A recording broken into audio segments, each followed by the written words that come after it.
Hi friends, welcome to share market in Malayalam. ആളുകൾ വളരെയധികം disappointed ആയിട്ടിരിക്കുകയാണ്.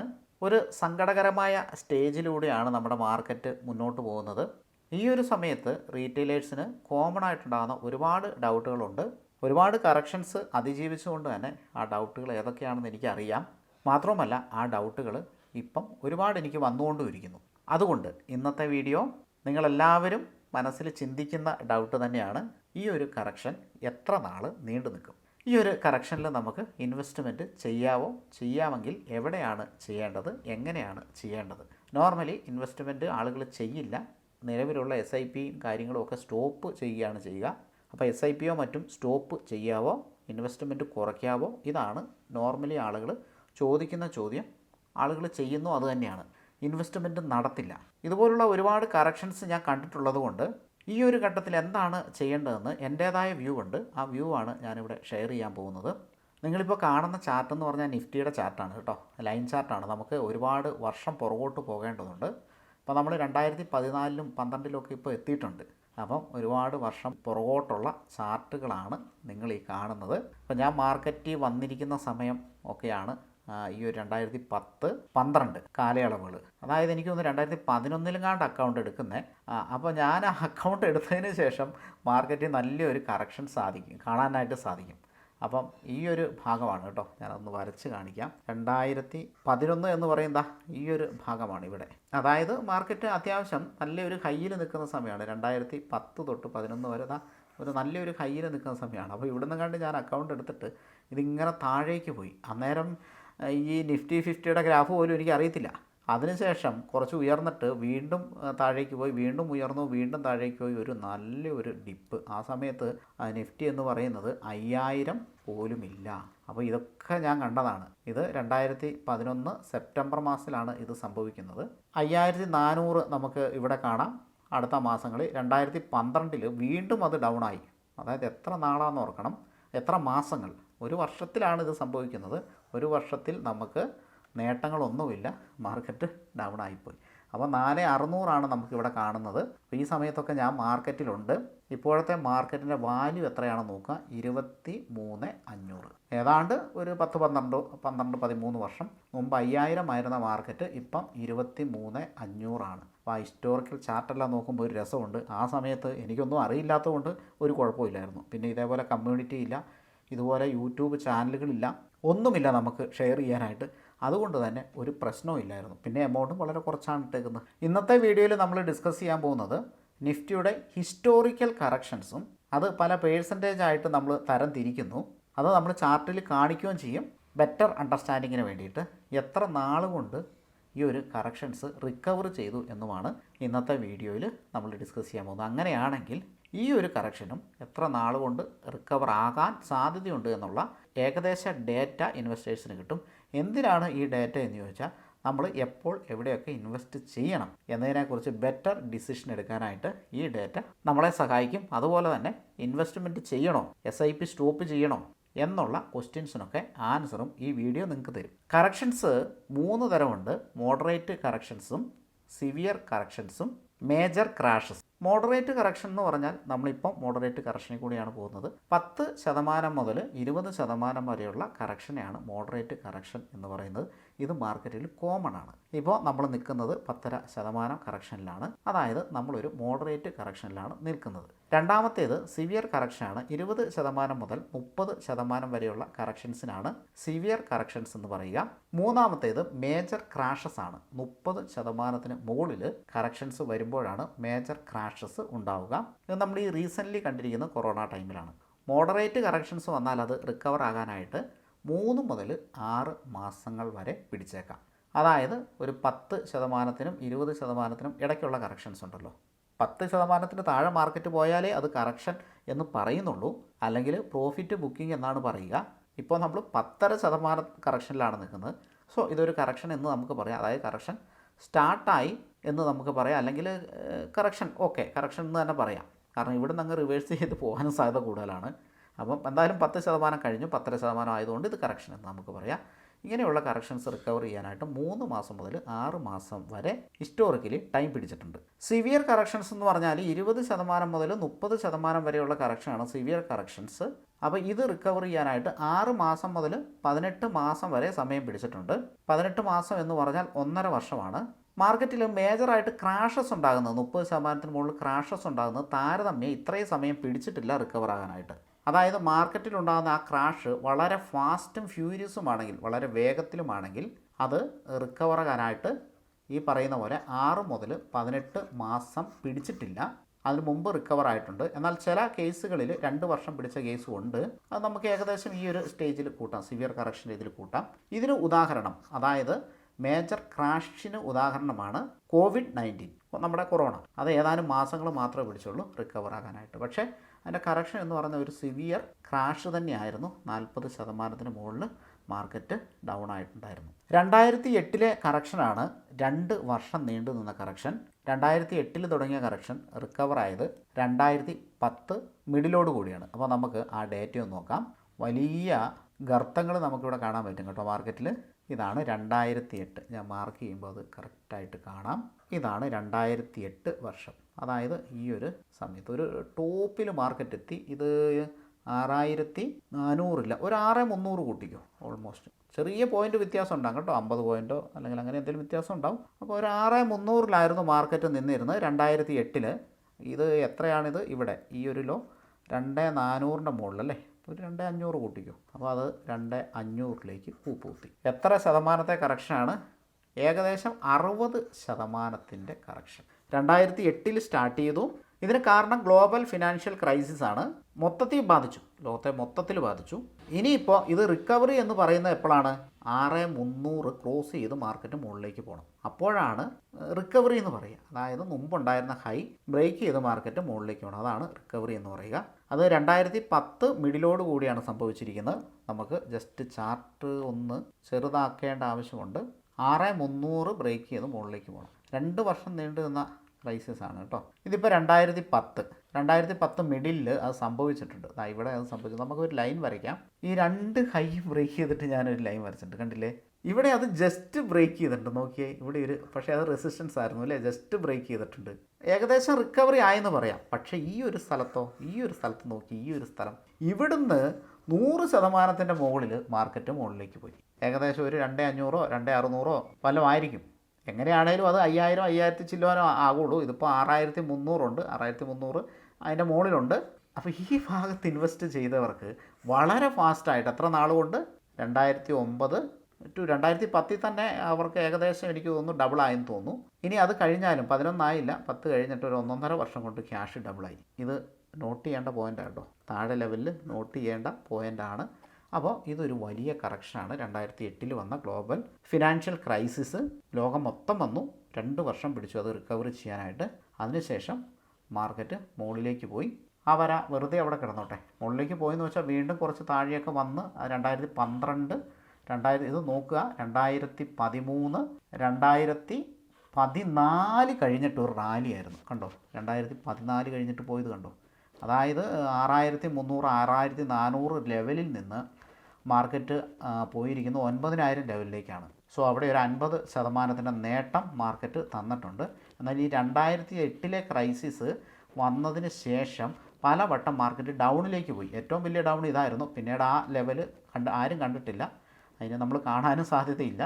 അപ്പോൾ പിന്നെ താഴേക്ക് ഈ ഭാഗത്തൊക്കെയാണ് പോയിരിക്കുന്നത്, ഇവിടെ കാണാം.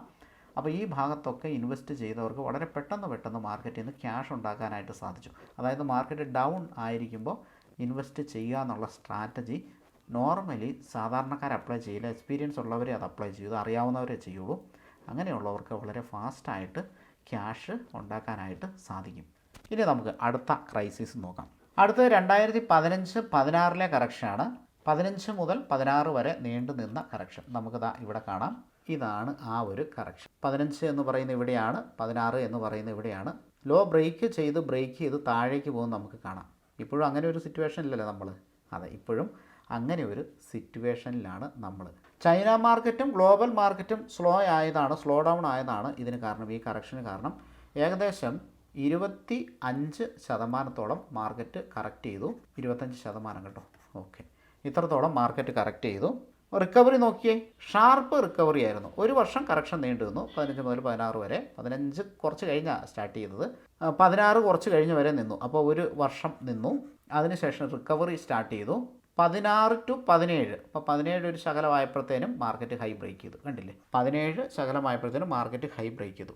ഇതിൽ നമ്മൾ എന്താണ് പഠിക്കുന്ന പാഠം? അപ്പോൾ ഇതിന് കാരണം ഇന്ത്യയുടെ കാരണമൊന്നുമല്ല, ഇനി ഇന്ത്യയിലെ കാരണം കൊണ്ടും കറക്റ്റ് ചെയ്തിട്ടുണ്ട്, അതും വളരെ ഫാസ്റ്റായിട്ട് റിക്കവർ ചെയ്തിട്ടുണ്ട്. ഇതിപ്പോൾ ചൈനയുടെയും ഗ്ലോബൽ മാർക്കറ്റിന് സ്ലോ ഡൗൺ ആയി, അതുകൊണ്ട് നമ്മുടെ മാർക്കറ്റിന് സ്ലോ ഡൗൺ ആയി. അങ്ങനെയാണ്.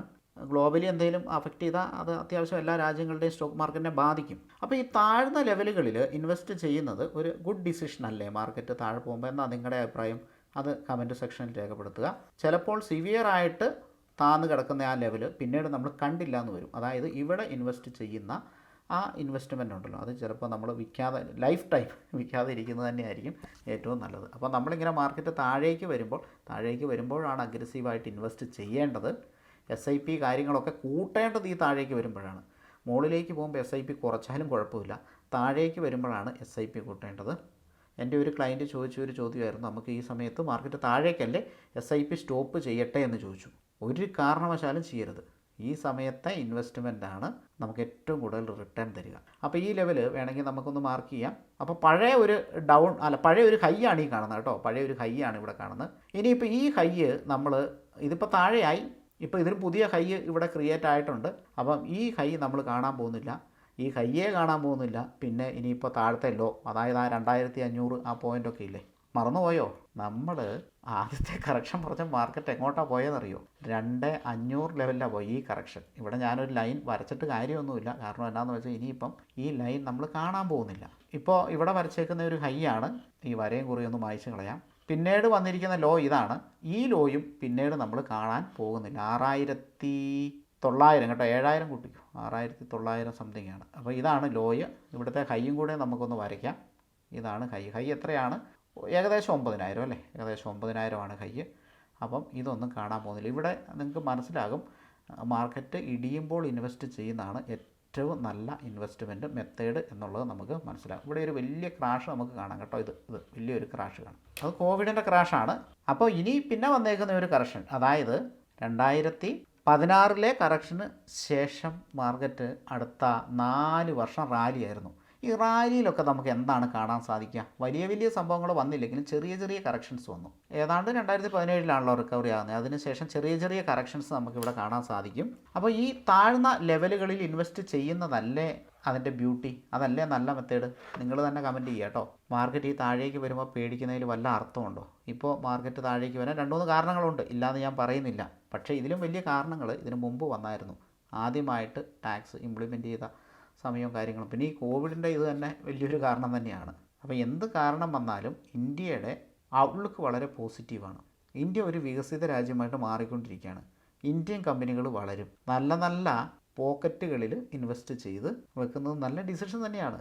അല്ലാതെ ഇപ്പോൾ ഒരു ടാക്സ് കൂട്ടി, F&Oയിൽ കുറച്ച് ഇത് കൂട്ടി, അത് ശരിയാണ്, ടെമ്പററി അത് അഫക്റ്റ് ചെയ്യുക തന്നെ വേണം. പക്ഷേ ഇതൊക്കെ ഓപ്പർച്യൂണിറ്റി ആയിട്ട് കാണുന്ന ആളുകളുണ്ട്. ആരാ അവർ?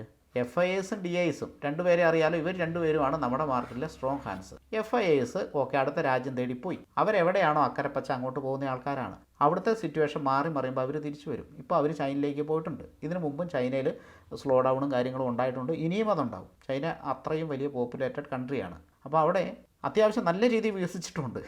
അപ്പോൾ അവിടെ ഇനിയും എക്കണോമിക് സ്ലോ ഡൗണുകളും മറ്റു കാര്യങ്ങളും ഉണ്ടാവും. അപ്പോൾ ഗവൺമെൻറ് സ്റ്റിമുലസ് പാക്കേജ് പ്രഖ്യാപിക്കും. അത് ചിലത് വർക്കാകും, ചിലത് വർക്കാവില്ല. അങ്ങനെ വർക്കായ ഒരു സിറ്റുവേഷനാണ് ഇപ്പോൾ. അതുകൊണ്ടാണ് FIAs പോകുന്നത്. ഇവർ പോയാൽ നമുക്ക് പുല്ലാണ്. അവർ പൊക്കോട്ടെ. അവരിവിടെ ഇൻവെസ്റ്റ് ചെയ്തതല്ലേ വിറ്റ് മാറുള്ളൂ. ഇൻവെസ്റ്റ് ചെയ്യാത്തവർക്ക് വിറ്റ് മാറാൻ പറ്റിയല്ലോ. അപ്പോൾ ഒരുപാട് ഇൻവെസ്റ്റ്മെൻറ്റ് ഉണ്ട് അവർക്ക്, അത് ശരിയാണ്. കുറച്ച് നാളും കൂടെ വിൽക്കാനുള്ള സാധനങ്ങളൊക്കെ അവരുടെ കയ്യിലുണ്ട്. അവർ വിറ്റ് മാറിക്കോട്ടെ.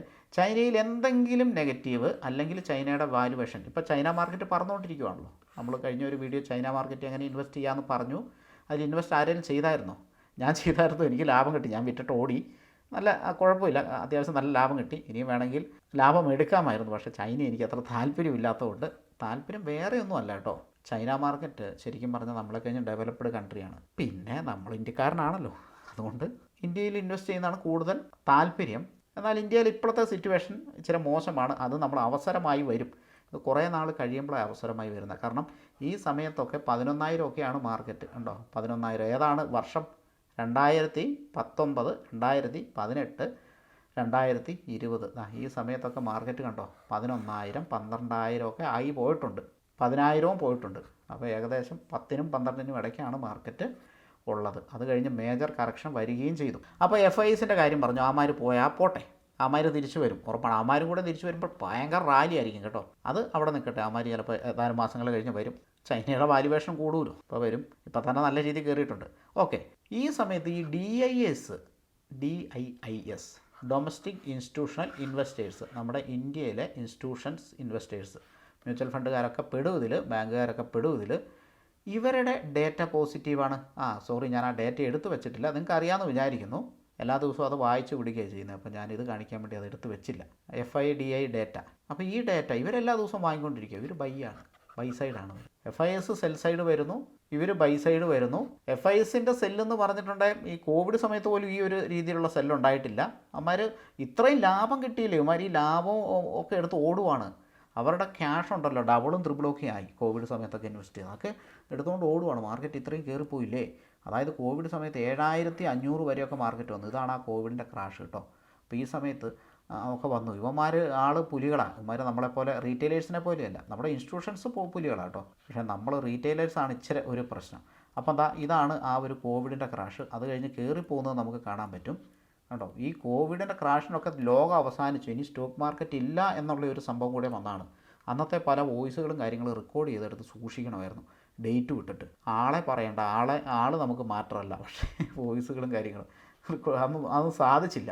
എന്നിട്ട് ഇപ്പം നമുക്കത് പ്ലേ ചെയ്യണം, നല്ല രസമായിരിക്കും കേൾക്കാനായിട്ട്. ഇനി അങ്ങനെ ചെയ്യണം. ഓക്കെ, എന്തായാലും ഈ ഒരു സമയത്ത് തീർന്നു, മൊത്തത്തിൽ തീർന്നു, എല്ലാവരും തീർന്നു എന്ന് വിചാരിച്ചതാണ്. മാർക്കറ്റ് അതുപോലെ ക്രാഷായിപ്പോയി. അപ്പോൾ ഈ ക്രാഷ് തന്നെയാണ് സിവിയർ ക്രാഷ്. ഇത് ഏകദേശം ഒരു 40% മാർക്കറ്റ് ക്രാഷായി. 40%. നമ്മുടെ ഏത് കാറ്റഗറിയിൽ വരും? മേജർ ക്രാഷ് എന്ന കാറ്റഗറിയിൽ വരും. എന്നിട്ട് മാർക്കറ്റ് റിക്കവർ ചെയ്യാനായിട്ട് ഏതാനും മാസങ്ങളെ എടുത്തിട്ടുള്ളൂ. 2020 മാർച്ച് തുടങ്ങിയപ്പം കൂട്ടാം, ഫെബ്രുവരി അല്ലേ, ഫെബ്രുവരി ലാസ്റ്റിൽ കറക്ഷൻ സ്റ്റാർട്ട് ചെയ്തു. മാർച്ച് മിഡിൽ വരെ നിന്നു. നവംബർ കൂട്ടിക്കും. ഓക്കെ, നവംബർ ആയപ്പോൾ ഹൈ ബ്രേക്ക് ചെയ്തു. 12 സംതിങ് കേട്ടോ, 12,000 സംതിങ്. ഇതൊക്കെ ഏതാണ്ട് 4 വർഷം മുമ്പ് നടന്ന കേസാണ്. അപ്പോഴത്തേനും 2021 എത്തി. മാർക്കറ്റ് ഏതാണ്ട് 8 മാസം കൊണ്ടാണ് മാർക്കറ്റ് തിരിച്ചു കയറിപ്പോയത്. അതായത് മേജർ ക്രാഷ് വന്നിട്ട്, മേജർ ക്രാഷ് വന്നാൽ അതാണ് ഏറ്റവും നല്ലത്. മേജർ ക്രാഷ് വരണം എന്നാണ് ഞാൻ പറയും. അങ്ങനെ വരുന്നതാണ് ഏറ്റവും നല്ലത്. അത് തിരിച്ചു കയറാൻ 1-2 വർഷം പിടിച്ചാൽ പോലും ഉണ്ടല്ലോ, ഹൈ റിവാർഡാണ് നമുക്ക് കിട്ടുക. അപ്പോൾ ഇതിൻ്റെ ഹൈ നമുക്കൊന്ന് മാർക്ക് ചെയ്യാം. ലോ ഇവിടെ മാർക്ക് ചെയ്യേണ്ട കാര്യമില്ല, പിന്നീട് മാർക്കറ്റ് ആ ഭാഗത്തേക്ക് വന്നിട്ടില്ല. നമ്മൾ ഈ വരച്ച വരകളൊന്നും പിന്നീട് നമ്മൾ കാണുന്നില്ല എന്നുള്ളത് ഓർക്കുക കേട്ടോ. ഈ വരച്ച ഹൈ ആണിത്, പിന്നീട് നമ്മൾ കാണുന്നില്ല. പോയ പോക്ക് നോക്ക്. ഈ ഒരു ബുൾ റാലിയിലാണ് നമ്മളിവിടെ നിന്നത്. അതിൻ്റെ ഇടയ്ക്ക് ചെറിയ ചെറിയ കറക്ഷൻസ് വരുന്നത് നോക്കുക. കണ്ടോ, ഇവിടെ ഒരു കറക്ഷൻ വന്നിട്ടുണ്ട്. അതായത് 2022, 21 നോക്കട്ടെ, 21 ഇവിടെയാണ്. അപ്പോൾ 22നോട് അടുപ്പിച്ച് ഒരു കർഷം വന്നിട്ടുണ്ട്. അല്ലെങ്കിൽ 2021 ഒക്ടോബർ മിഡിൽ തൊട്ട് ഒരു കർഷം വന്നിട്ടുണ്ട്. പക്ഷേ ഈ കറക്ഷൻസൊക്കെ നോക്കി, ഇതിൻ്റെയൊക്കെ ഒരു ബ്യൂട്ടി നോക്കിക്കേ. ഇത് താഴേക്ക് ഇങ്ങനെ വരും. ഇതിൽ തന്നെ ഒരുപാട് ഘട്ടങ്ങളുണ്ട് കേട്ടോ, ലോ ബ്രേക്ക് ചെയ്യുന്ന ഘട്ടങ്ങൾ. ഞാൻ എൻ്റെ സ്ട്രാറ്റജി പറഞ്ഞിട്ടുണ്ട് ലോ ബ്രേക്ക് ചെയ്യുമ്പോൾ. നിങ്ങളതൊക്കെ സീരിയസ് ആയിട്ട് എടുക്കുന്നുണ്ടോ? ഇതാണ് ഒരു നല്ല ലോ ബ്രേക്ക് ചെയ്ത്. ഈ ലോ ഒക്കെ ഇങ്ങനെ ബ്രേക്ക് ചെയ്ത് കഴിഞ്ഞാൽ അത് തിരിച്ച് കയറുന്നുണ്ട് അല്ലേ, ഹൈൻ്റെ അടുത്തേക്ക് പോകാനുള്ള ടെൻഡൻസി കാണിക്കും. നോക്കിക്കേ, അത് ഇനിയും കാണിക്കും കേട്ടോ, ഹൈൻ്റെ അടുത്തേക്ക് പോകാനുള്ള ടെൻഡൻസി കാണിക്കും. അപ്പോൾ ആളുകൾ എന്താ ചെയ്യുക, ഇവിടെയൊക്കെ എത്തുമ്പോഴായിരിക്കും ഇൻവെസ്റ്റ് ചെയ്യുക. അതായത് മുകളിലേക്ക് പോകുമ്പോഴാണ് ഇൻവെസ്റ്റ് ചെയ്യുക. എൻ്റെ ഒരു ഇത് അനുസരിച്ച് താഴേക്ക് പോകുമ്പോഴാണ് ഇൻവെസ്റ്റ് ചെയ്യേണ്ടത്. മുകളിലേക്ക് പോകുമ്പോൾ വേണമെങ്കിൽ നിങ്ങൾ വിറ്റോ, വീണ്ടും താഴേക്ക് പോകുമ്പോൾ ഇൻവെസ്റ്റ് ചെയ്യാനുള്ള ക്യാഷ് കിട്ടും. മുകളിലേക്ക് പോകുമ്പോൾ വീണ്ടും വിറ്റോ, വീണ്ടും താഴേക്ക് പോകുമ്പോൾ ഇൻവെസ്റ്റ് ചെയ്യാനുള്ള ക്യാഷ് കിട്ടും. അങ്ങനെ ഇടാം നമുക്ക്. പിന്നെ ചില താഴേക്ക് പോക്കുകൾ നമുക്കറിയാം, ഇവിടെയൊക്കെ വരും. ഇവിടെയൊക്കെ വന്നതിന് ശേഷം വീണ്ടും ഹൈ ബ്രേക്ക് ചെയ്താൽ, സോ വാട്ട് ഈസ് ദിസ്, എന്തായത് higher high higher lows pattern form ആകും. ഹയർ ഹൈ എന്ന് പറയാൻ കാരണം ഇതൊരു ഹൈ ആണ്, പിന്നീടുള്ള ഹൈ ഇതാണ്, ഹൈ അതായത് പ്രൈസ് ആക്ഷൻ അനുസരിച്ച് ബുള്ളിഷ് സംതിങ് അവിടെ അല്ലേ. ഇതൊരു ലോയാണ്, പിന്നെ അടുത്ത ലോ ഇവിടെയാണ് വരുന്നത്. സോ ഇതും ഹയർ ലോസ് തന്നെയാണ്. അങ്ങനെ നമുക്ക് അത് മനസ്സിലാവും. അപ്പോൾ ഈ ഭാഗത്ത് ഇൻവെസ്റ്റ് ചെയ്ത് വിൽക്കേണ്ട ആവശ്യമില്ല. അപ്പോൾ വിറ്റുപോയാൽ പോകട്ടെ, കുഴപ്പമില്ല. ഇനി മുകളിലേക്ക് പോകുമ്പോൾ ഇവിടെ ഇൻവെസ്റ്റ് ചെയ്താൽ മതി. അപ്പോൾ എൻ്റെ ഒരു ഇതെന്ന് പറഞ്ഞാൽ, ഞാൻ നിങ്ങളോട് പറഞ്ഞിട്ടില്ലേ, മറ്റൊരു വീഡിയോയിൽ പറഞ്ഞിട്ടുണ്ട്, ഓരോ 500 പോയിൻറ്റ് താഴേക്ക് പോകുമ്പോഴും എന്ത് ചെയ്യുക, ഇൻവെസ്റ്റ് ചെയ്യുക. അങ്ങനെ ഇൻവെസ്റ്റ് ചെയ്യാൻ ക്യാഷ് ഇല്ലാത്തവർ ഒരായിരം പോയിൻ്റ് താഴേക്ക് പോകുമ്പോൾ ഇൻവെസ്റ്റ് ചെയ്യുക. നമുക്ക് ഈ ഒരു ഇൻവെസ്റ്റ്മെൻറ്റ് ചെയ്യാനായിട്ട് മാർക്കറ്റ് അവസരം ഒരുക്കും. അതായത് 500 പോയിൻ്റ് എക്സാക്റ്റ്ലി ടച്ച് ചെയ്യുകയോ അത് ബ്രേക്ക് ചെയ്ത് താഴേക്ക് പോവുകയോ ചെയ്യും. കാരണം ഈ ഒരു സാധനം നമ്മൾ മാത്രമല്ല നോക്കുന്നത്, ഇൻസ്റ്റിറ്റ്യൂഷൻസും നോക്കുന്ന ഒരു സംഭവമാണ്. ഇൻസ്റ്റിറ്റ്യൂഷൻസ് നോക്കുന്ന സംഭവം എങ്ങനെ എനിക്ക് കിട്ടിയെന്നല്ലേ, അതൊക്കെ കിട്ടും. കുഞ്ഞു ഇൻസ്റ്റിറ്റ്യൂഷൻസിന് എനിക്ക് പരിചയമുണ്ട്. വലിയ ഇൻസ്റ്റിറ്റ്യൂഷൻസ് അല്ല, ചെറിയ ഇൻസ്റ്റിറ്റ്യൂഷൻസിന് എനിക്ക് പരിചയമുണ്ട്. അപ്പോൾ അവർ നോക്കുന്ന പല മെത്തേഡുകളും നമ്മളും നോക്കുന്നുണ്ട്. അപ്പോൾ മാർക്കറ്റ് ഇങ്ങനെ താഴേക്ക് പോകുമ്പോൾ എന്ത് ചെയ്യുക? ഇൻവെസ്റ്റ് ചെയ്യുക. ഓരോ ലോ ബ്രേക്ക് ചെയ്യുമ്പോൾ ഇൻവെസ്റ്റ് ചെയ്യുക. ഒരു ലോ ബ്രേക്ക് ചെയ്ത് 500 പോയിൻ്റെങ്കിലും വ്യത്യാസത്തിൽ താഴേക്ക് പോയാൽ മാത്രമേ അടുത്ത ഇൻവെസ്റ്റ്മെൻറ്റ് സ്റ്റാർട്ട് ചെയ്യാവുള്ളൂ. ഫോർ എക്സാമ്പിൾ 23,500 ബ്രേക്ക് ചെയ്തു താഴേക്ക് പോയി അല്ലേ, ഇൻവെസ്റ്റ്മെൻറ്റ് നമ്മളവിടെ ഇൻവെസ്റ്റ്മെൻറ്റ് ചെയ്തു. പിന്നെ കുറച്ച് ദിവസം കഴിഞ്ഞു, കുറച്ച് ഇത് മുകളിലേക്ക് 4,000-ൻ്റെ അടുത്തേക്ക് പോയി. അതിനുശേഷം വീണ്ടും താഴേക്ക് പോയിട്ട് 23,400 അപ്പോൾ ഇൻവെസ്റ്റ് ചെയ്യേണ്ട. 23,500 ലെവലിൽ നമ്മൾ ഇൻവെസ്റ്റ് ചെയ്തു. ഇനി അടുത്ത ഇൻവെസ്റ്റ്മെൻറ്റ് 23,000 ലെവലിൽ മാത്രം. 23,000 അത് നമുക്ക് അവസരം തരും. അവിടെ നമുക്ക് ഇൻവെസ്റ്റ് ചെയ്യാനായിട്ട് അവസരം തരും. അവിടെ ടച്ച് ചെയ്യും, ചിലപ്പോൾ താഴേക്ക് പോകും, ആ സമയത്ത് ചെയ്യും. പിന്നീട് മാർക്കറ്റ് ഇങ്ങനെ മുകളിലേക്ക് പോകും. അത് ചിലപ്പോൾ 24,000 വരെ പോകും, അല്ലെങ്കിൽ ഒരു 23,600-700 വരെ പോകും. ആ സമയത്ത് വേണമെങ്കിൽ നമുക്ക് പ്രോഫിറ്റ് ബുക്ക് ചെയ്യാം. പൈസ ഇല്ലെങ്കിൽ ബുക്ക് ചെയ്യുക, പൈസ ഉണ്ടെങ്കിൽ ബുക്ക് ചെയ്തില്ലെങ്കിലും കുഴപ്പമൊന്നുമില്ല. പിന്നെയും താഴെ 23,000 വന്ന് ചിലപ്പോൾ മുകളിലേക്ക് പോകും. അവിടുന്ന് വീണ്ടും ഇങ്ങനെ താഴേക്ക് പോയിട്ട് അടുത്ത ഇൻവെസ്റ്റ്മെൻറ്റ് എന്ന് പറയുന്നത് ഈ ലോ ബ്രേക്ക് ചെയ്ത് കഴിയുമ്പോൾ ഒരു 500 പോയിൻറ്റോളം താഴേക്ക് പോകുമ്പോഴാണ് അടുത്ത ഇൻവെസ്റ്റ്മെൻറ്റ്. ഒന്നെങ്കിൽ റൗണ്ട് ഫിഗറിൽ നോക്കാം, റൗണ്ട് ഫിഗർ അനുസരിച്ചല്ല പോകുന്നതെങ്കിൽ ഒരു 500 പോയിൻറ്റ് വ്യത്യാസത്തിന് നോക്കാം. 5,000 അല്ല 500. ഇങ്ങനെയാണ് നമ്മൾ ഇൻവെസ്റ്റ്മെൻറ്റ് ചെയ്യേണ്ടത്. ഇതെൻ്റെ ഒരു ട്രിക്കാണ്. ഇത് ഒരുപാട് പേര് ചെയ്ത് നോക്കുന്നുണ്ട്. അതുകൊണ്ടാണ് നമുക്ക് ഇങ്ങനെയുള്ള സംഭവങ്ങൾ കാണാൻ പറ്റുന്നത്. കണ്ടോ, ഇങ്ങനെയുള്ള സംഭവങ്ങൾ കാണാൻ പറ്റുന്നത്. അതായത് താഴേന്ന് ഇൻവെസ്റ്റ്മെൻറ്റ് വരുന്നതുകൊണ്ടല്ലേ കയറിപ്പോകുന്നത്, അല്ലെങ്കിൽ എങ്ങനെയാണ് കയറിപ്പോവുക? ഇൻവെസ്റ്റ്മെൻറ്റ് കൊണ്ട് ഉള്ളതുകൊണ്ടല്ലേ കയറിപ്പോകുന്നത്, അല്ല കയറിപ്പോയില്ലോ. ബൈയും സെല്ലും മാത്രം ഉള്ളൂ അതിൽ. ഇത് മാത്രമല്ലേ ഉള്ളൂ, ബൈയും സെല്ലും മാത്രമേ ഉള്ളൂ ഇതിൽ. ബൈ കൂടുമ്പോഴാണ് ഈ പറയുന്ന കയറി പോകുന്നത്, സെല്ല് കൂടുമ്പോഴാണ് താഴേക്ക് വരുന്നത്, ശരിയല്ലേ? അപ്പോൾ ഈ താഴെ ലെവലിൽ നിന്ന് മുകളിലേക്ക് കയറിപ്പോകുന്നത് എന്തുകൊണ്ടാണ്? ബൈ കൂടുന്നതുകൊണ്ടാണ്. അപ്പോൾ നമ്മൾ ഇൻവെസ്റ്റ് ചെയ്യേണ്ടത് എവിടെയാണ്? താഴെ ലെവലിലല്ലേ. ആ സമയത്ത് SIP സ്റ്റോപ്പ് ചെയ്യണോ? ചെയ്യാൻ പോകുന്ന ബുദ്ധിയാണോ? ബുദ്ധിയല്ല. മാർക്കറ്റ് താഴേക്ക് പോട്ടെ എന്ന് നമുക്ക് വ്യക്തമായ പ്ലാൻ വേണം. ഈ മാർക്കറ്റ് 20,000 വരെ താഴേക്ക് പോയാലും എനിക്ക് വ്യക്തമായ പ്ലാനുണ്ട്. അത് കഴിഞ്ഞിട്ടും താഴേക്ക് പോകണമെങ്കിൽ എൻ്റെ കയ്യിൽ ക്യാഷ് ഉണ്ടാവുകയില്ല. ഞാൻ എന്ത് ചെയ്യും? ഞാൻ ഇൻവെസ്റ്റ്മെൻറ്റ് സ്റ്റോപ്പ് ചെയ്തിട്ട് വെറുതെ ഇരിക്കും. വെറുതെ ഇരുന്ന് സിനിമ കാണും. പിന്നെ താഴേക്ക് പോകുമ്പോൾ പിന്നെ ഇടാൻ പൈസ ഇല്ലല്ലോ, അപ്പോൾ പിന്നെ വേറെ എന്നാ വെറുതെ ഇരുന്ന് സിനിമ കാണും. മാർക്കറ്റ് എന്തായാലും മുകളിലേക്ക് കയറും. ആ സമയത്ത് ഇട്ടതിൽ നിന്ന് പ്രോഫിറ്റ് എടുത്തുകൊണ്ടിരിക്കും. 20,000-ൽ നിന്ന് മാർക്കറ്റ് 21,000 ആകുമ്പോൾ ഞാൻ ആദ്യം അവസാനം ഇൻവെസ്റ്റ് ചെയ്തതിൽ നിന്ന് പ്രോഫിറ്റ് എടുക്കത്തില്ലേ? പിന്നീട് താഴേക്ക് പോയാലും കുഴപ്പമൊന്നുമില്ല. ഓക്കെ, അത്രയേ ഉള്ളൂ. ഇതിൽ വളരെ സിമ്പിളായിട്ട് നമുക്ക് ചെയ്യാൻ പറ്റും. ക്ഷമ. ചില സമയങ്ങളിൽ നമുക്ക് വേണ്ട എന്നാന്ന് വെച്ചാൽ നമ്മളൊന്നും ചെയ്യണ്ട. ഒന്നും ചെയ്യാതെ ഇരിക്കുന്നവർക്കാണ് ഏറ്റവും കൂടുതൽ പ്രോഫിറ്റ് കിട്ടുക. ഇതിൽ റോക്കറ്റ് സയൻസ് ഒക്കെ അപ്ലൈ ചെയ്യുന്നവർക്കാണ് അവർ പിന്നെ ലോസിലേക്ക് പോവുക. ഹായ് ഫ്രണ്ട്സ്, ഞാൻ എത്ര ശ്രമിച്ചിട്ടും വീഡിയോ വളരെയധികം ഷോർട്ടാക്കാനായിട്ട് എനിക്ക് സാധിച്ചില്ല. വീഡിയോ കുറച്ച് ലെങ്തിയാണ്. അതുകൊണ്ട് ഇത് ഒന്നാമത്തെ ഭാഗമായിട്ട് കണക്കാക്കണം. കാരണം ഒരുപാട് പേര് കണ്ടിന്യൂസ് ആയിട്ട് നമ്മളോട് റിക്വസ്റ്റ് ചെയ്യുന്നതാണ് വലിയ വീഡിയോ ഇടല്ലേ എന്നുള്ളത്. വളരെ സീരിയസ് ആയിട്ടുള്ള സബ്ജക്റ്റാണ് നമ്മളിവിടെ ഡിസ്കസ് ചെയ്യുന്നത്. അതുപോലെ തന്നെ സ്റ്റോക്ക് മാർക്കറ്റ് താഴേക്ക് പോയിട്ടുണ്ടെങ്കിൽ ഗവൺമെൻറ് സ്റ്റിമുലസ് പാക്കേജും മറ്റുമൊക്കെ പ്രഖ്യാപിച്ച് നമ്മുടെ സ്റ്റോക്ക് മാർക്കറ്റിനെ ഉയർത്തിക്കൊണ്ടുവരും. ആ കാര്യങ്ങൾ പറയാനുണ്ട്. മറ്റ് ഇൻവെസ്റ്റ്മെൻറ്റ് കാര്യങ്ങളൊക്കെ പറയാനുണ്ട്. ഏകദേശം മാർക്കറ്റിലെ കറക്ഷനും റിക്കവറിയും നിങ്ങളിപ്പോൾ കണ്ടു കഴിഞ്ഞു. ഇനിയുള്ള പ്രധാനപ്പെട്ട കാര്യങ്ങൾ നമുക്ക് രണ്ടാമത്തെ പാർട്ടിൽ ഡിസ്കസ് ചെയ്യാം. ഞാൻ ഓൾറെഡി വീഡിയോ റെക്കോർഡ് ചെയ്ത് വെച്ചു, എഡിറ്റിങ്ങും കാര്യങ്ങളൊക്കെ കഴിഞ്ഞു. നോക്കുമ്പോഴാണ് വീഡിയോ ലെങ്തി ആയിരിക്കും. നിങ്ങൾ നിരന്തരം വീഡിയോ ലെങ്തി ആണ് എന്ന് പറയുന്നത് കൊണ്ട് ഞാനിത് 2 ഭാഗമായിട്ട് ചെയ്യുകയാണ്. ഈ ഒന്നാം ഭാഗം തന്നെ അല്പം ലെങ്തിയാണ്. രണ്ടാം ഭാഗം കുറച്ചും കൂടെ കുറയ്ക്കാനായിട്ട് ശ്രമിക്കാം. രണ്ടാമത്തെ ഭാഗം നാളെ ഉച്ചയ്ക്ക് മുന്നേ തന്നെ നമ്മൾ അപ്ലോഡ് ചെയ്യുന്നതായിരിക്കും. മിക്കവാറും രാവിലെ തന്നെ അപ്ലോഡ് ചെയ്യുന്നതായിരിക്കും. നാളെയാണ് നിങ്ങൾ വീഡിയോ കാണുന്നതെങ്കിൽ ഈ വീഡിയോയുടെ ഡിസ്ക്രിപ്ഷനിൽ രണ്ടാമത്തെ പാർട്ടിൻ്റെ ലിങ്ക് ഉണ്ടാവും. നിങ്ങൾക്ക് കണ്ടിന്യൂസ് ആയിട്ട് കാണാനായിട്ട് സാധിക്കും. മ്യൂച്വൽ ഫണ്ടിൽ ഇൻവെസ്റ്റ് ചെയ്യാനുള്ള ലിങ്ക് ഡിസ്ക്രിപ്ഷനിൽ കൊടുത്തിട്ടുണ്ട്. എൻ്റെ വാട്സപ്പ് നമ്പറും കൊടുത്തിട്ടുണ്ട്. നമ്മളോടൊത്ത് ഇൻവെസ്റ്റ്മെൻറ്റ് താല്പര്യമുള്ളവർക്ക് ഡിസ്ക്രിപ്ഷനിൽ കൊടുത്തിരിക്കുന്ന ലിങ്ക് ഉപയോഗിച്ചിട്ട് മ്യൂച്വൽ ഫണ്ടിൽ അക്കൗണ്ട് എടുക്കാവുന്നതാണ്. അതുപോലെ മാർക്കറ്റ് മാൻഡ് എന്ന സെബി രജിസ്റ്റേർഡ് ഫേമിൻ്റെ ലിങ്ക് കൂടി ഡിസ്ക്രിപ്ഷനിൽ കൊടുത്തിട്ടുണ്ട്. താല്പര്യമുള്ളവർക്ക് ഫ്രീ ആയിട്ട് ജോയിൻ ചെയ്യാവുന്നതാണ്. നിങ്ങളുടെ വിലയേറിയ നിർദ്ദേശങ്ങളും അഭിപ്രായങ്ങളും കമൻറ്റ് സെക്ഷനിൽ രേഖപ്പെടുത്തുക. പാർട്ട് 2 നമുക്ക് നാളെ കാണാം. Thank you for watching.